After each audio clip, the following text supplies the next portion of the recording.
Hi, I'm Cherie, and today I'll be making hairpin flowers. So if you want to see that, stay tuned.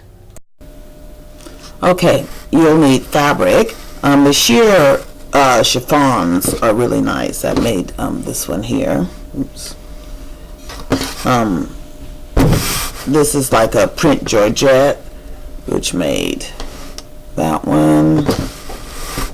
This is just a red polyester knit, which made this one. They turned out really nice because they burnt.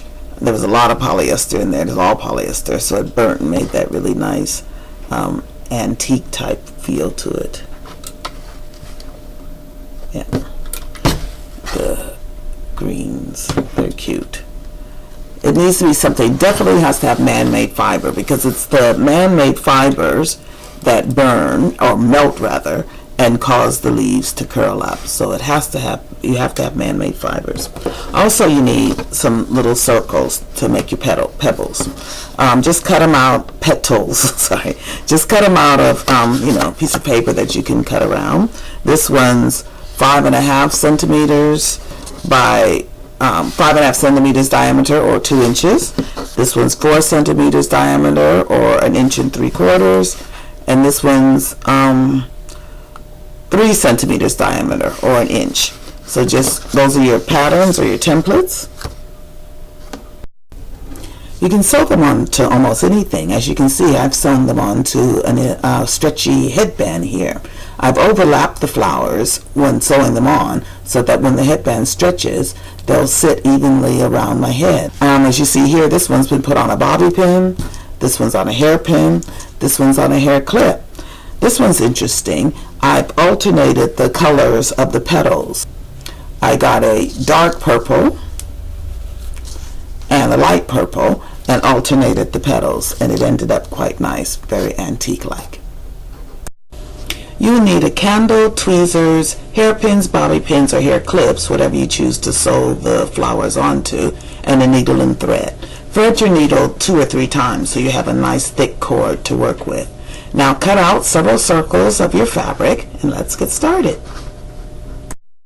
Cut several layers at a time to control the fabric from slipping. Well, let's make one of these pale green ones. Here it is, finished. I like to start from the largest petal and work my way down. Therefore, you can control the size a little bit better. You take the edge, make sure to use your tweezers. Use your tweezers all the time because you can burn yourself. When the polyester, the chemicals start to melt, that gets really hot. So with tweezers, take your largest petal and just warm the edges around. And as you see, as you're warming it, it starts to curl up. And there's a petal. Then take the next size down, do the same thing. Just touch it on the edges. Make sure to put it down when you turn so you don't burn yourself. It's cool now, but at the very time of melting, it's rather hot. There's another petal, which can sit inside. We'll fit them all together. Take your smaller ones. Just melt slightly.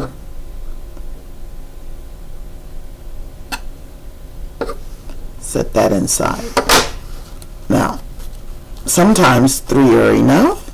Sometimes you might want to make 4, because these have curled up. I might just make an extra one because that's curled up pretty tightly. Everyone's different, which is great.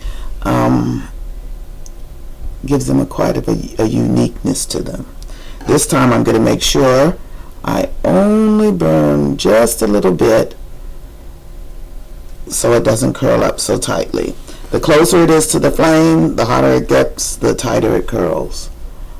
But you do want to make sure you get all the edges because it gives it that melted, dewy look, sort of like the dews just falling in the morning on the pebbles. Well, there you go.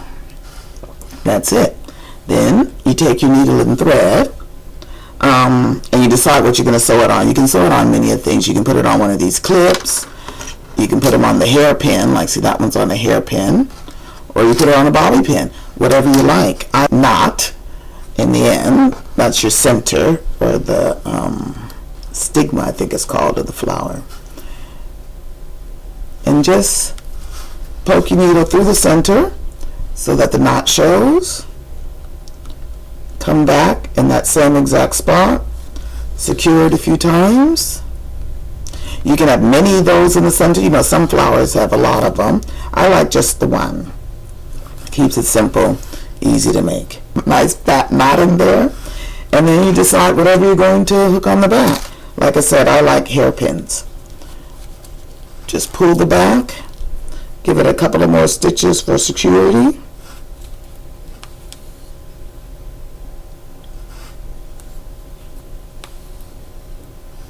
And stick your hairpin on. Tighten it up. Couple of more stitches. Now you can even add a dab of glue just here at the stitch and the hairpin, and that'll keep your hairpin from sliding out, because sometimes as time goes on that knot gets a bit loose and your hairpin could slide out. But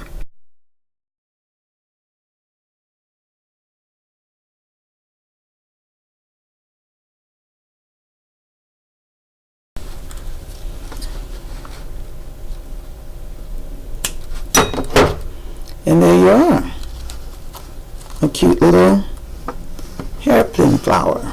Can you see? Cute little hairpin flower. Here, we can make a cream one.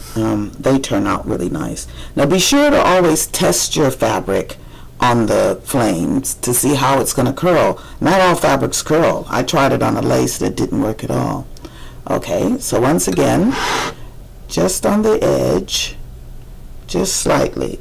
Set it down to turn it so you don't burn yourself. And just roll it around the edge and watch it curl. This one's curled quite nicely. And on the cream, it gives it kind of like a burnt edging, which really gives it that nice antique look. Here's a finished one.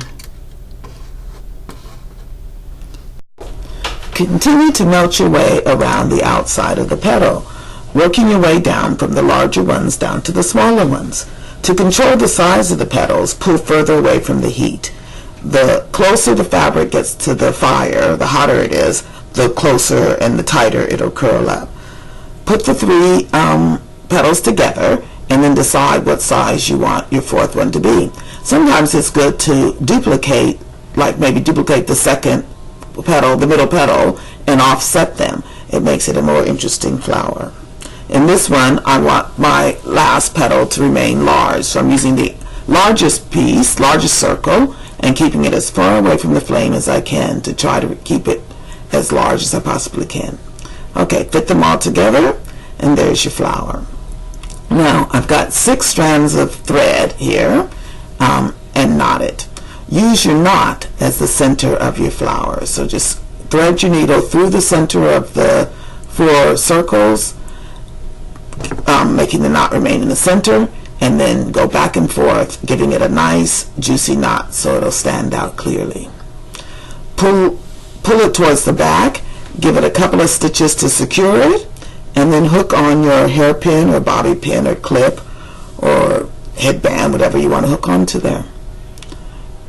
Secure it a couple of more times with stitches. Sometimes you can even put a little piece of glue on the end of the hairpin where you stitch the hairpin to the back of the flower. That'll help it stay secure as well. A couple of more stitches for security, and then clip it off. Knot it off, then clip it off, and you're done.